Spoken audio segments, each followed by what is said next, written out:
I stood in my kitchen gripping my coffee mug so hard my knuckles blanched. Across from me, Olivia looked like sunlight still glowing in the afterglow of her wedding. White dress draped around her like the world had promised her everything. Brian sat close beside her, relaxed in that practiced way men have when they want you to believe nothing is wrong. His smile was broad, polished, and somehow empty.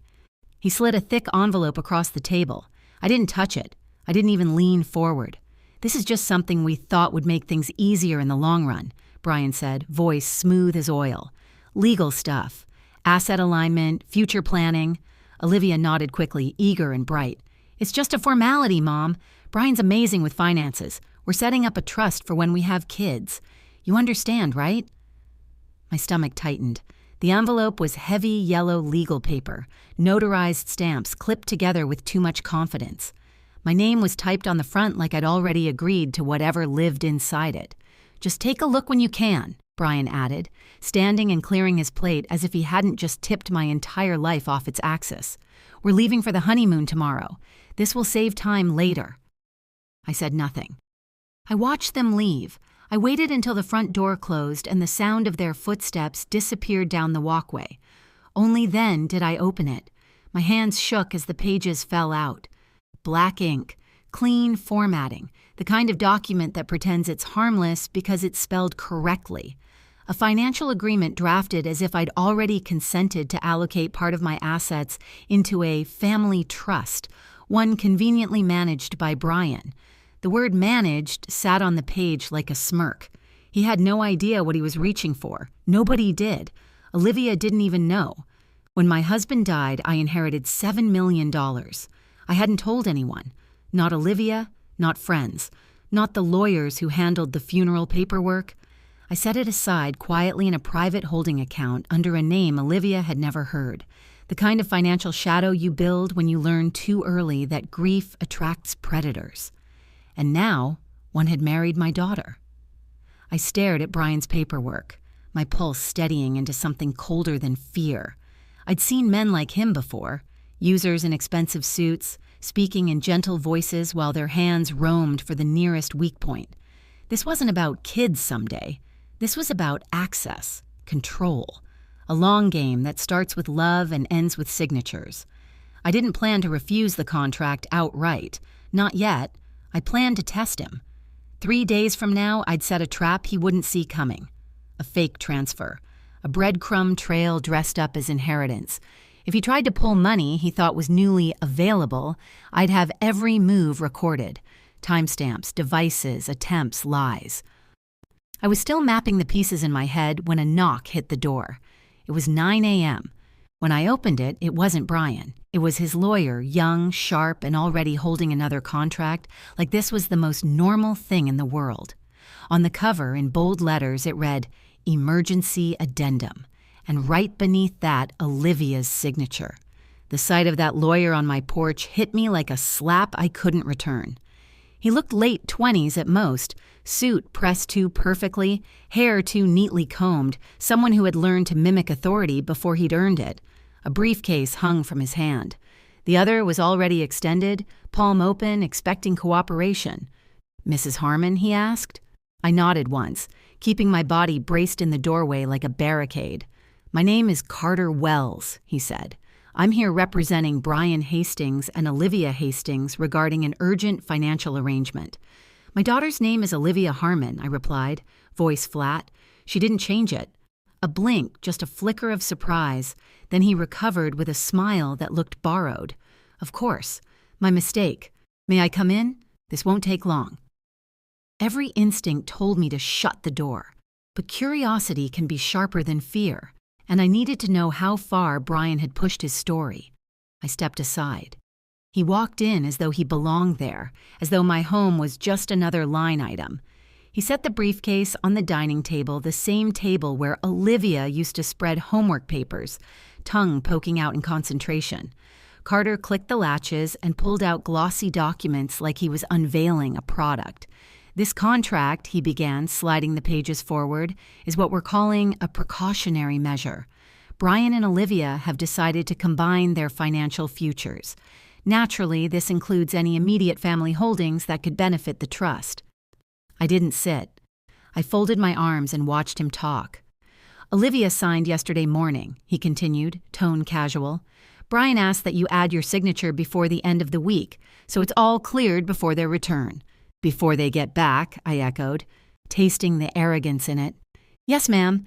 It's just a formal acknowledgement of family alignment. Cut the fluff, I said. Show me the section about the money. The smile tightened. He rotated the pages and pointed with a careful finger. Section 7.2, Parental Estate Disclosures and Pre-Inheritance Trust Structures. I read the paragraph, then the next, then the next. It wasn't just a request, it was a net. They wanted me to pre-declare any large assets, any expected funds, any potential holdings, so they could be folded into an equitable trust distribution model. In plain English, tell us what you're hiding. I nearly laughed, but I swallowed it. The paper trembled slightly under my gaze, not from nerves, but from rage kept on a short leash. My eyes dropped to the signature line above mine. Olivia's handwriting sat there rushed, slightly slanted, as if she'd signed without breathing. My chest tightened. Did Olivia actually read any of this? I asked. Carter gave a practiced little shrug. They're young. They trust each other. Wrong answer. I stepped closer, placing my hands flat on the table so he could see I wasn't moved by his polish. Tell Brian he'll have to wait. I don't sign anything without my own legal team reviewing it. For the first time, his composure cracked.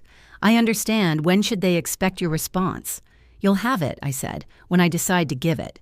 He gathered his papers, snapped the case shut, and left with politeness that couldn't hide irritation. When the door closed, I let out a breath I didn't realize I'd been holding. So it had begun. Brian wasn't just charming. He was circling. He either knew or suspected I had money. Olivia must have mentioned something, even casually. A hint was all it took for a man like him to start sniffing. I didn't blame my daughter. Love makes people generous with details they should guard, but I blamed Brian for hearing those details and turning them into strategy.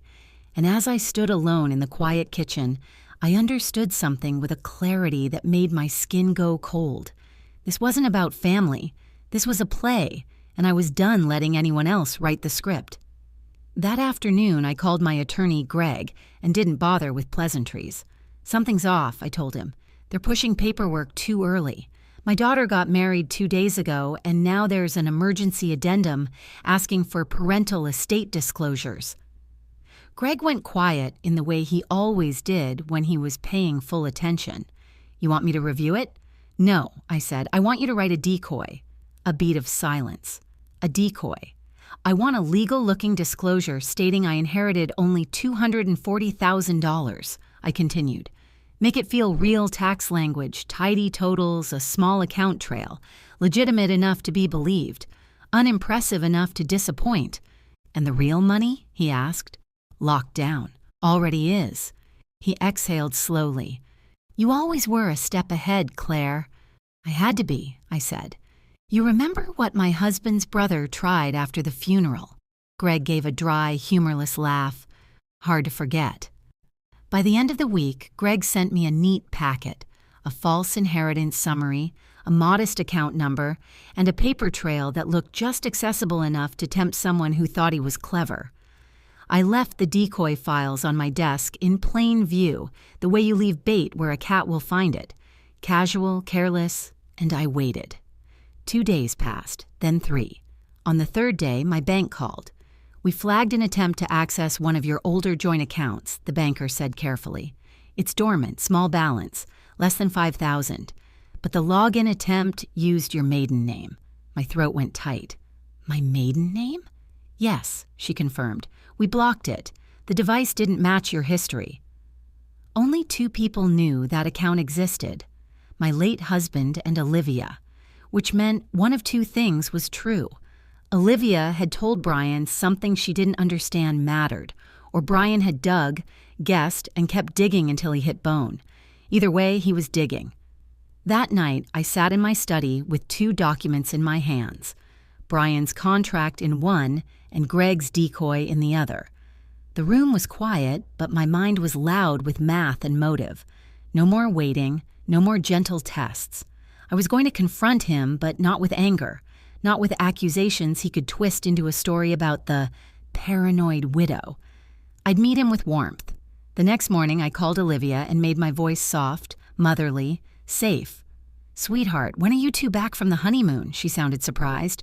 "Tomorrow. Why? Everything okay?" "Of course," I said, smiling, even though she couldn't see it. "Tell Brian I have the papers ready. I'd love to go over everything with both of you at lunch. My treat." Relief poured through her voice. "Oh, that's great, Mom. He'll be so happy. I knew you'd understand." I ended the call and stared out the window as if I could see the next. Move in the clouds. I booked a table at a quiet garden cafe, expensive, calm, the kind of place where people behave because they're being watched.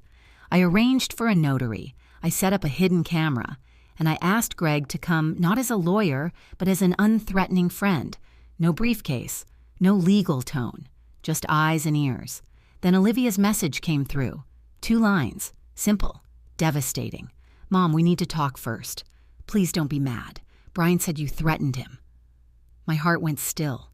Of course he'd do it. Of course he'd turn the table before I could set mine. If he couldn't control the money yet, he'd control the narrative. He was painting me as the villain.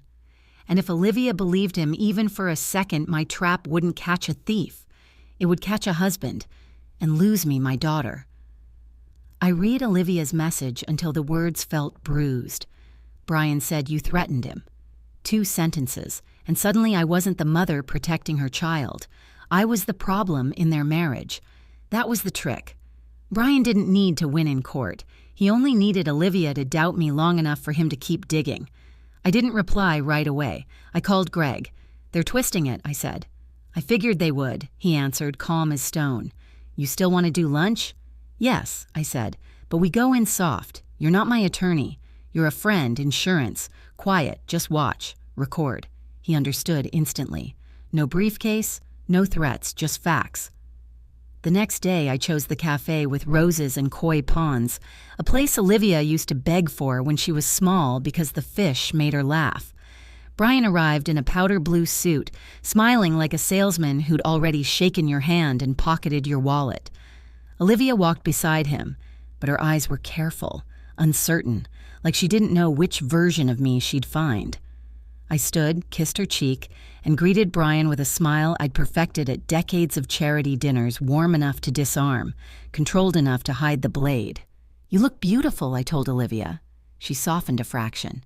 Then she saw Greg. I moved quickly. "This is my friend Greg, works in insurance." He was nearby.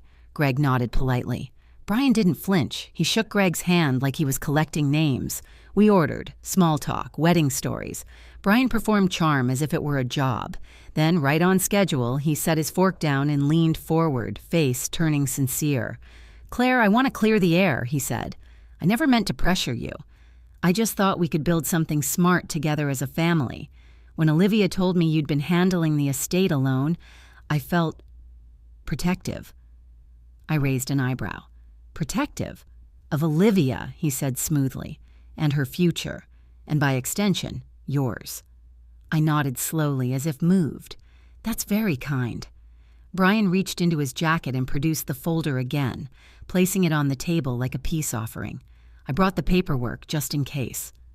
I picked it up, flipped through it slowly, then reached into my bag and laid Greg's decoy document on top, neat, official, boring.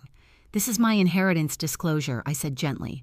$240,000 remaining after debts and fees. It's all I have left. Brian's eyes flicked across the page.